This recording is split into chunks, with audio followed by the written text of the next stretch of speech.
Thank you very much. Thank you. I would like to begin by addressing the terrorist attack in Manila. We're closely monitoring the situation, and I will continue to give updates. Anything happens during this period of time, but it is really very sad as to what's going on throughout the world with terror. Our thoughts and our prayers are with all of those affected. Before we discuss the Paris Accord, I'd like to begin with an update on our tremendous, absolutely tremendous economic progress since Election Day on November 8th. The economy is starting to come back, and very, very rapidly.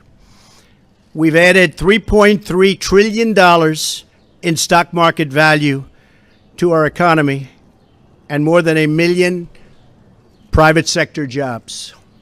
I've just returned from a trip overseas where we concluded nearly $350 billion of military and economic development for the United States, creating hundreds of thousands of jobs. It was a very, very successful trip. Believe me. Thank you. Thank you.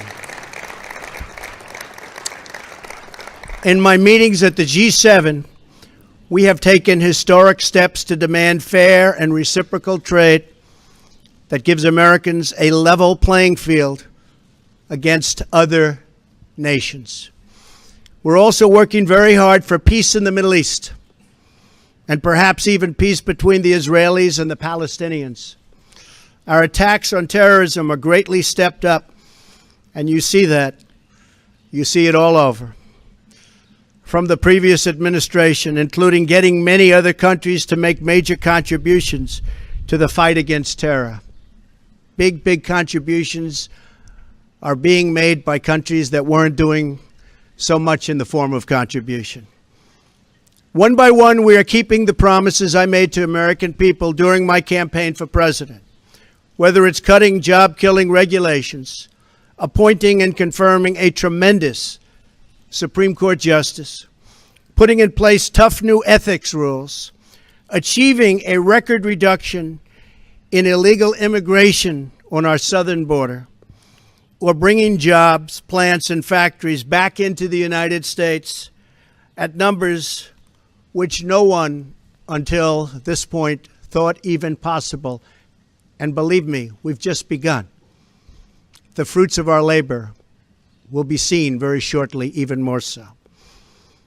On these issues and so many more, we're following through on our commitments, and I don't want anything to get in our way.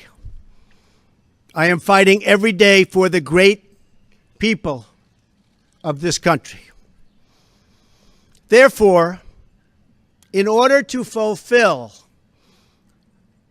my solemn duty to protect America and its citizens, the United States will withdraw from the Paris Climate Accord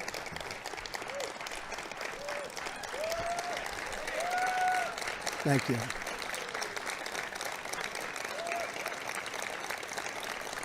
Thank you. But begin negotiations to re-enter either the Paris Accord or in really entirely new transaction on terms that are fair to the United States, its businesses, its workers, its people, its taxpayers. So we're getting out, but we will start to negotiate, and we will see if we can make a deal that's fair. And if we can, that's great. And if we can't, that's fine. As president, I can put no other consideration before the well-being of American citizens. The Paris Climate Accord is simply the latest example of Washington entering into an agreement that disadvantages the United States to the exclusive benefit of other countries, leaving American workers, who I love, and taxpayers to absorb the cost in terms of lost jobs, lower wages, shuttered factories, and vastly diminished economic production. Thus, as of today, the United States will cease all implementation of the non-binding Paris Accord and the draconian financial and economic burdens the agreement imposes on our country. This includes ending the implementation of the nationally determined contribution and, very importantly, the Green Climate Fund, which is costing the United States a vast fortune. Compliance with the terms of the Paris Accord and the onerous energy restrictions that is placed on the United States could cost America as much as 2.7 million lost jobs by 2025, according to the National Economic Research Associates. This includes 440,000 fewer manufacturing jobs, not what we need. Believe me, this is not what we need, including automobile jobs, and the further decimation of vital American industries on which countless communities rely. They rely for so much, and we would be giving them so little. According to the same study, by 2040, compliance with the commitments put into place by the previous administration would cut production for the following sectors: paper, down 12%. Cement, down 23%. Iron and steel, down 38%. Coal, and I happen to love the coal miners, down 86%. Natural gas, down 31%.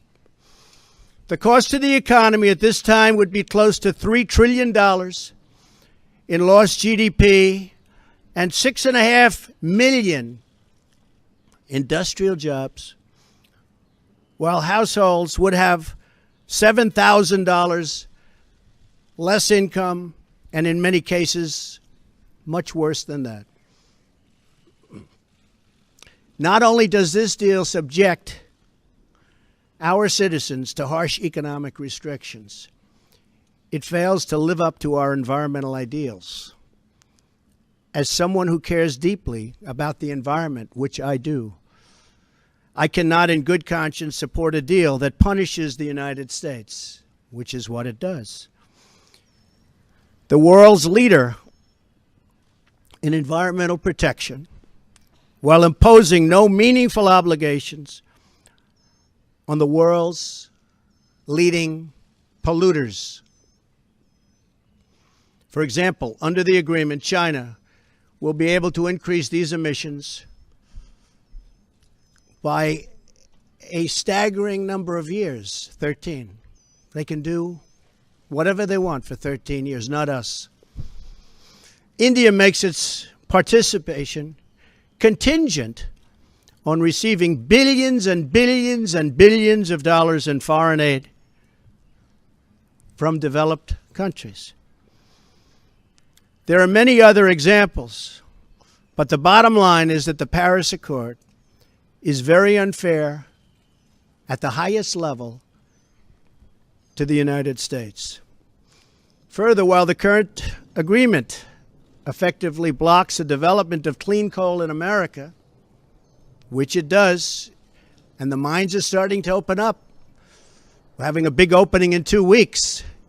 Pennsylvania, Ohio, West Virginia, so many places. A big opening of a brand new mine. It's unheard of. For many, many years, that hasn't happened. They asked me if I'd go. I'm going to try. China will be allowed to build hundreds of additional coal plants. So we can't build the plants, but they can, according to this agreement. India will be allowed to double its coal production by 2020. Think of it. India can double their coal production. We're supposed to get rid of ours. Even Europe is allowed to continue construction of coal plants.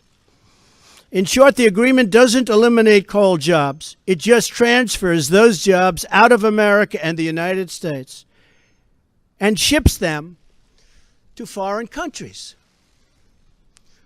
This agreement is less about the climate and more about other countries gaining a financial advantage over the United States. The rest of the world applauded when we signed the Paris Agreement. They went wild. They were so happy. For the simple reason that it put our country, the United States of America, which we all love, at a very, very big economic disadvantage. A cynic would say the obvious reason for economic competitors and their wish to see us remain in the agreement is so that we continue to suffer this self-inflicted major economic wound. We would find it very hard to compete with other countries from other parts of the world. We have among the most abundant energy reserves on the planet, sufficient to lift millions of America's poorest workers out of poverty. Yet under this agreement, we are effectively putting these reserves under lock and key, taking away the great wealth of our nation. It's great wealth. It's phenomenal wealth. Not so long ago, we had no idea we had such wealth. And leaving millions and millions of families trapped in poverty and joblessness. The agreement is a massive redistribution of United States wealth to other countries. At 1% growth, renewable sources of energy can meet some of our domestic demand. But at 3 or 4% growth, which I expect, we need all forms of available American energy, or our country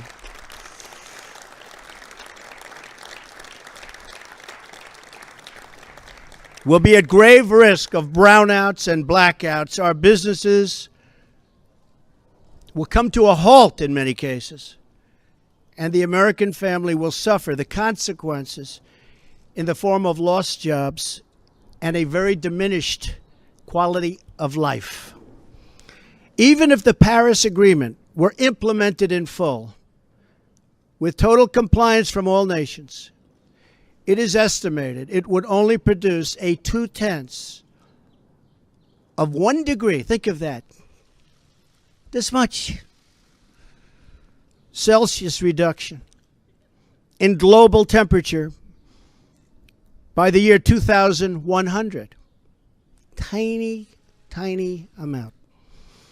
In fact, 14 days of carbon emissions from China alone would wipe out the gains from America, and this is an incredible statistic, would totally wipe out the gains from America's expected reductions in the year 2030.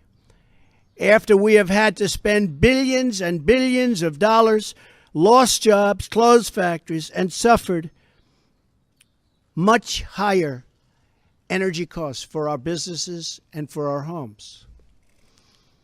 As the Wall Street Journal wrote this morning, the reality is that withdrawing is in America's economic interest and won't matter much to the climate. The United States under the Trump administration will continue to be the cleanest and most environmentally friendly country on earth. We'll be the cleanest. We're going to have the cleanest air. We're going to have the cleanest water. We will be environmentally friendly, but we're not going to put our businesses out of work. And we're not going to lose our jobs. We're going to grow. We're going to grow rapidly.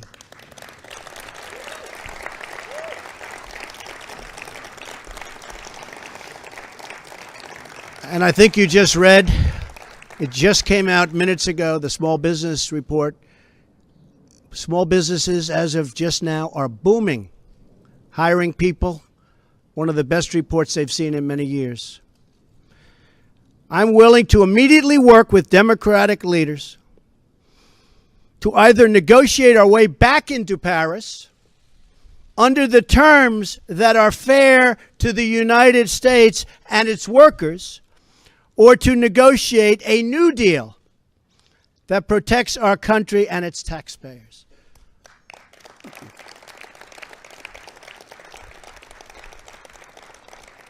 So if the obstructionists want to get together with me, let's make them non-obstructionists. We will all sit down and we will get back into the deal and we'll make it good, and we won't be closing up our factories and we won't be losing our jobs, and we'll sit down with the Democrats and all of the people that represent either the Paris Accord or something that we can do that's much better than the Paris Accord. And I think the people of our country will be thrilled, and I think then the people of the world will be thrilled. But until we do that, we're out of the agreement. I will work to ensure that America remains the world's leader on environmental issues, but under a framework that is fair and where the burdens and responsibilities are equally shared among the many nations all around the world.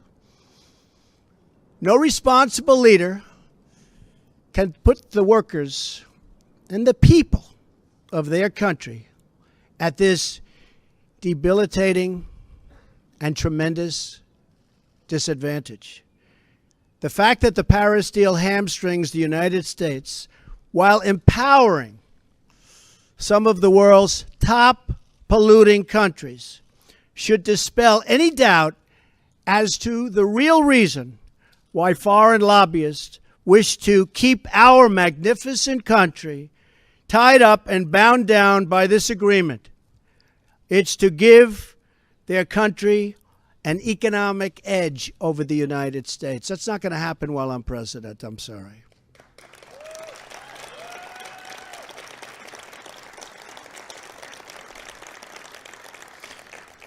My job as president is to do everything within my power to give America a level playing field and to create the economic, regulatory, and tax structures that make America the most prosperous and productive country on earth, and with the highest standard of living and the highest standard of environmental protection.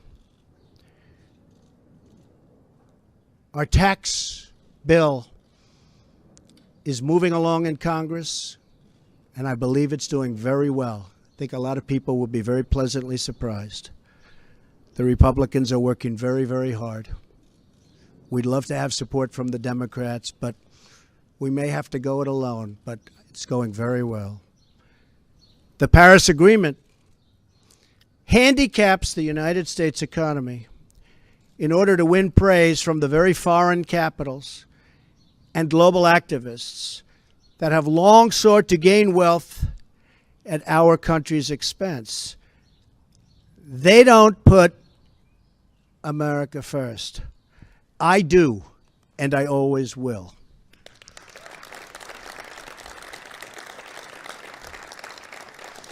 The same nations asking us to stay in the agreement are the countries that have collectively cost America trillions of dollars through tough trade practices and, in many cases, lax contributions to our critical military alliance.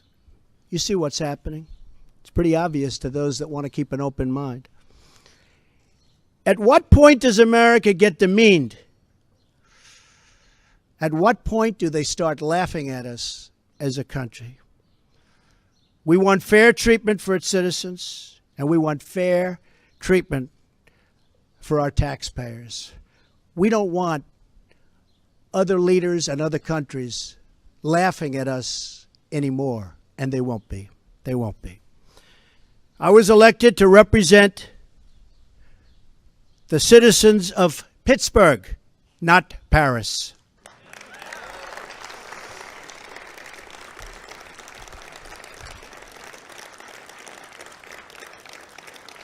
I promised I would exit or renegotiate any deal which fails to serve America's interests. Many trade deals will soon be under renegotiation. Very rarely do we have a deal that works for this country, but they'll soon be under renegotiation. The process has begun from day one, but now we're down to business. Beyond the severe energy restrictions inflicted by the Paris Accord, it includes yet another scheme to redistribute wealth out of the United States through the so-called Green Climate Fund, nice name, which calls for developed countries to send $100 billion to developing countries, all on top of America's existing and massive foreign aid payments. So we're going to be paying billions and billions and billions of dollars, and we're already way ahead of anybody else. Many of the other countries haven't spent anything, and many of them will never pay one dime. The Green Fund would likely obligate the United States to commit potentially tens of billions of dollars, of which the United States has already handed over $1 billion. Nobody else is even close. Most of them haven't even paid anything, including funds raided out of America's budget for the war against terrorism. That's where they came. Believe me, they didn't come from me. They came just before I came into office. Not good. And not good the way they took the money. In 2015, the United Nations, departing top climate officials, reportedly described the $100 billion per year as peanuts, and stated that the $100 billion is the tail that wags the dog. In 2015, the Green Climate Fund's executive director reportedly stated that estimated funding needed would increase to $450 billion per year after 2020, and nobody even knows where the money is going to. Nobody's been able to say, where is it going to? Of course, the world's top polluters have no affirmative obligations under the Green Fund, which we terminate. America is $20 trillion in debt. Cash-strapped cities cannot hire enough police officers or fix vital infrastructure. Millions of our citizens are out of work, and yet, under the Paris Accord, billions of dollars that ought to be invested right here in America will be sent to the very countries that have taken our factories and our jobs away from us. So think of that. There are serious legal and constitutional issues as well. Foreign leaders in Europe, Asia, and across the world should not have more to say with respect to the U.S. economy than our own citizens and their elected representatives. Thus, our withdrawal from the agreement represents a reassertion of America's sovereignty.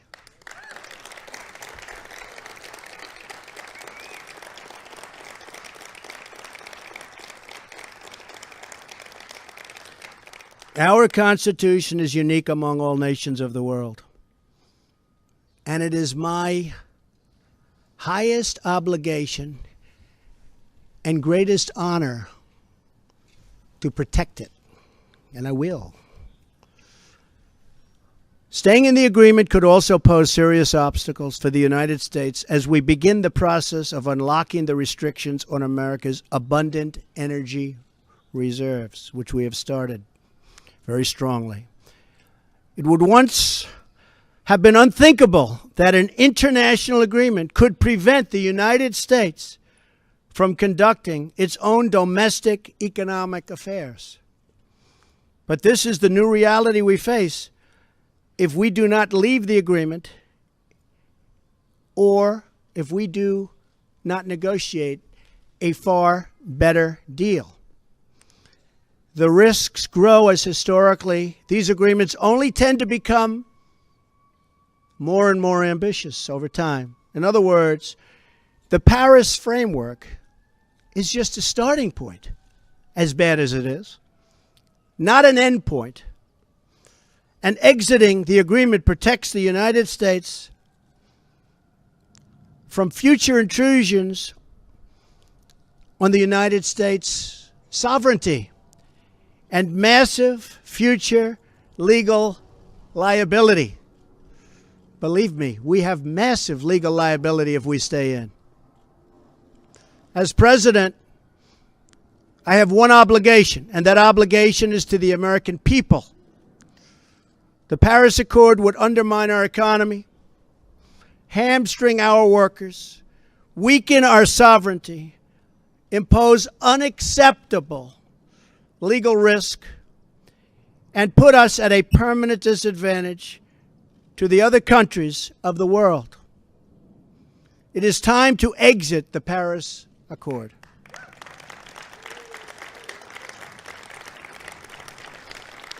And time to pursue a new deal that protects the environment, our companies, our citizens, and our country. It is time to put Youngstown, Ohio, Detroit, Michigan, and Pittsburgh, Pennsylvania, along with many, many other locations within our great country, before Paris, France. It is time to make America great again. Thank you. Thank you. Thank you very much.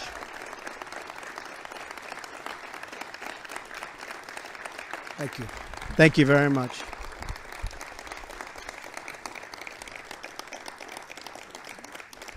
Thank you very much. Very important. I'd like to ask Scott Pruitt, who most of you know and respect, as I do, just to say a few words. Scott, please.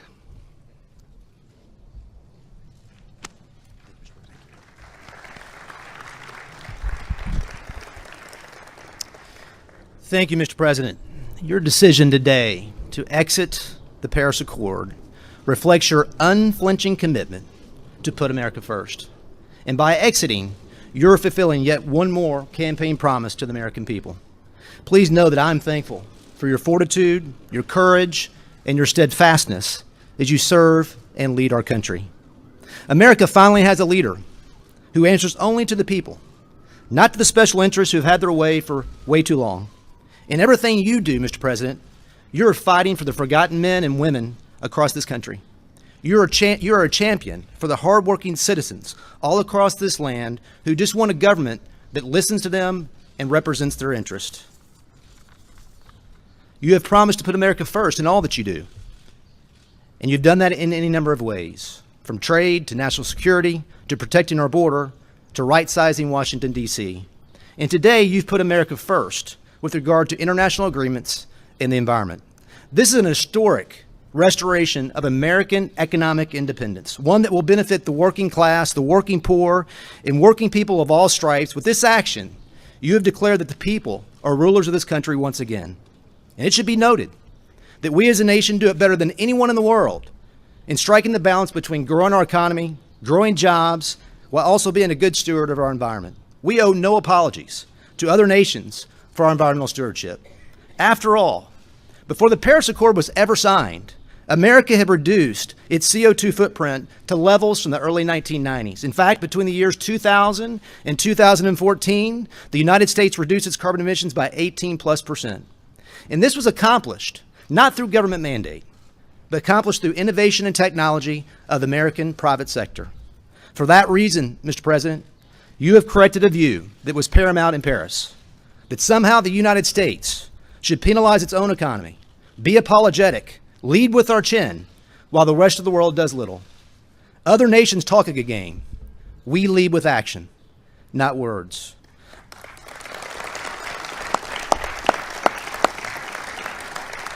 Our efforts, Mr. President, as you know, should be on exporting our technology, our innovation, to nations who seek to reduce their CO2 footprint to learn from us. That should be our focus, versus agreeing to unachievable targets that harm our economy and the American people. Mr. President, it takes courage, it takes commitment to say no to the plaudits of men while doing what's right by the American people. You have that courage, and the American people can take comfort because you have their backs. Thank you, Mr. President. Thank you.